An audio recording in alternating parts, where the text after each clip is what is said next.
말 그대로 로버트 레드포드의 원맨쇼라고 할 수 있는 생존 영화 오리즈 로스트입니다. 바다를 배경으로 한 생존 영화인데요. 근데 영화를 직접 보신 분은 아시겠지만 생존 영화라 하기엔 다른 생존 영화와는 조금 다른 느낌이 드실 겁니다.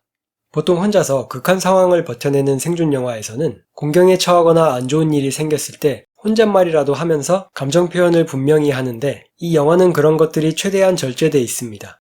그리고 영화에서 중간중간 비춰주는 바닷속 풍경과는 대조적으로 주인공은 절망적이고 위험한 상황에 놓여 있음에도 연출 자체를 자극적으로 풀어내지 않고 비교적 담담하게 담아냈습니다. 생존이라는 것 자체에 큰 무게를 싣지 않았기 때문인데요. 그러한 이유는 영화가 갖고 있는 메시지에 집중하도록 하기 위함이 아닌가 생각합니다. 긴장감 넘치게 연출해서 영화적 재미를 올리면 관객의 입장에선 영화의 메시지보단 눈에 띄었던 장면이나 배우의 절박한 연기, 스릴 있었던 순간이 더 뇌리에 남을 수 있으니까요. 그리고 이 영화의 목적이 극한 상황에서의 인간의 모습을 표현하기 위한 것도 아닌 듯 하고요. 자, 그렇다면 지금부터 이 영화가 어떤 메시지를 전달하고자 하는지를 살펴보도록 합시다. 일단 대사가 거의 없다시피 하므로 이 영화의 메시지는 이거다 라고 딱 짚어내기보다 관점에 따라 다양하게 해석할 수 있겠지만 영화의 제목인 오리즈 로스트에 초점을 맞춰 메시지를 생각해보려 합니다. 그리고 이 영화의 감독이 작업한 다른 작품들을 보면 인간의 물질에 대한 탐욕, 물질 만능주의 등을 주로 비판하는 것을 볼 수 있는데요. 오리즈 로스트란 영화도 돈이나 소유물에 관한 영화라고 생각합니다. 우선 영화의 내용을 간략히 살펴봅시다. 컨테이너 박스와의 충돌로 인해 선체에 구멍이 뚫리는 것을 시작으로 해서 주인공은 점점 심화되는 재난 상황을 맞이하는데요. 들이친 바닷물로 인해 요트의 전기가 나가고 침구류들이 다 젖어버렸지만 그래도 첫 재난 상황에선 상당히 침착하게 문제를 해결합니다.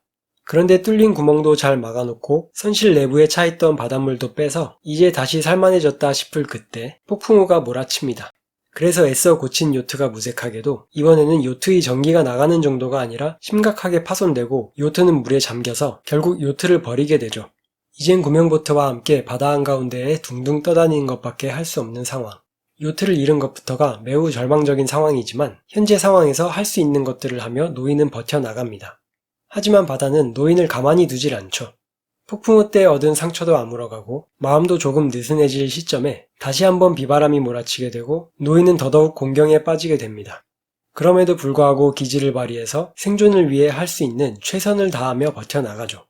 영화는 계속해서 이런 흐름을 유지하는데요. 노인은 나름의 최선을 다하지만 그러한 노력에도 상황은 점점 악화되어 갑니다. 편지의 내용에서 알 수 있듯이 결국 노인의 마음은 거의 꺾여버린 상태가 되는데 우리의 실제 인생도 이와 비슷한 패턴을 맞이할 때가 있는 것 같습니다.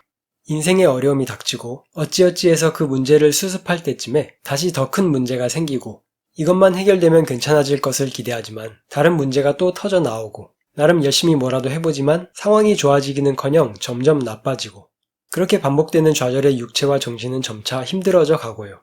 그렇게 노인은 만신창이가 된 몸과 영혼 외에는 여기서 모든 것을 잃었다고 한탄하면서 끝까지 싸웠지만 이게 정말 가치 있는 일이었는지 모르겠다고 말합니다.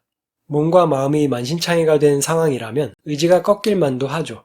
또한 노인의 이런 회의감은 어쩌면 과거 자신의 경험 때문일지도 모르겠습니다. 왜냐하면 과거 자신의 실패의 경험을 말하는 것으로 편지 내용이 시작되기 때문인데요. 진실되고 강하고 올바르고 다정한 이런 사람이 되고자 노력했지만 결국 그러지 못한 것에 대한 후회, 즉 실패라고 하긴 뭐하지만 어쨌든 본인이 노력했다는 것을 다들 알아줄 것이라 자부할 정도로 노력했음에도 이루지 못한 목표였죠.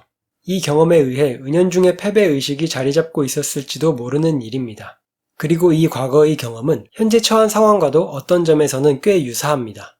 노인은 끝까지 생존을 위해 싸우고 노력했음에도 이 모든 게 결국 허사가 돼버릴까 불안해하죠. 만약 과거에 이처럼 절망적인 상황에서도 끝내 딛고 일어선 경험이 있었다면 지금과는 다른 믿음을 갖고 있을 수도 있지 않을까요? 영화의 막바지에 다다라서 노인은 정말 모든 것을 잃고 모든 것이 좌절된 것처럼 보이는 마지막 순간에 결국 포기를 하고 스스로 바닷속에 가라앉는 것을 선택합니다. 마지막 순간 바닷속에서 바라보는 구명보트는 마치 둥근 태양 같은 모습인데요. 하늘에 떠있는 달과 태양 같은 보트를 함께 보여주는 씬은 노인이 삶과 죽음의 경계선에 있는 것을 표현하는 듯 보입니다. 그런데 그때 그 사이로 노인을 찾는 한 줄기 희망과도 같은 빛이 바닷속을 비추며 지나갑니다. 모든 것을 다 잃고 가장 암울해 보이는 그 순간에 말이죠. 노인이 헤엄치기를 멈추고 스스로 가라앉는 장면은 내가 가진 자산을 다 잃었다는 것을 내 인생도 끝났다는 뜻으로 여기는 사람들의 모습을 나타냅니다. 하지만 영화는 가진 모든 것을 잃는다는 것은 인생도 끝나는 것을 의미하지 않는다고 영화의 엔딩을 통해 비유적으로 전달합니다. 노인은 자신의 자산인 보트를 버리는 것은 곧 생명을 버리는 것이라 생각했지만 보트를 비롯한 모든 소유물들을 의도치 않게 불태워버림으로써 큰 불길을 만들 수 있었고 그것이 매우 효과적인 구조신호가 되었습니다. 오히려 생명을 살리는 방법이었던 것이죠. 이쯤에서 영화의 메시지를 종합해보자면 모든 것을 다 잃었다고 삶도 끝난 것이 아니다. 내 경험과 생각으로 속단하지 말고 끝까지 포기하지 마라 가 될 수 있을 것 같습니다. 살면서 찾아온 위기로 인해 앞길이 막막하고 뭘 해도 안 되는 것 같고 몸도 마음도 피폐해졌을지라도 특히 내가 가진 것 모두를 잃었을지라도 스스로 자신의 삶을 포기하지 말자라고 영화는 격려해주고 있습니다. 영화의 엔딩처럼 끝났다고 생각한 그 순간에 자신을 찾고 있는 희망의 빛이 구원의 손길이 기다리고 있을지 모르는 일이잖아요. 내가 소유한 모든 것을 다 잃어버리는 것이 구원을 받는 계기가 될 수도 있고요. 만약 이 영화를 보시는 분들 중 어려움에 처한 분들이 계시다면 이 영화가 그분들께 힘을 드리는 역할을 할 수 있기를 바랍니다. 무엇보다 실화를 바탕으로 한 영화니까요. 모든 것을 다 잃었다고 끝난 것이 아닙니다. 포기하지 마세요. 다음에 봅시다.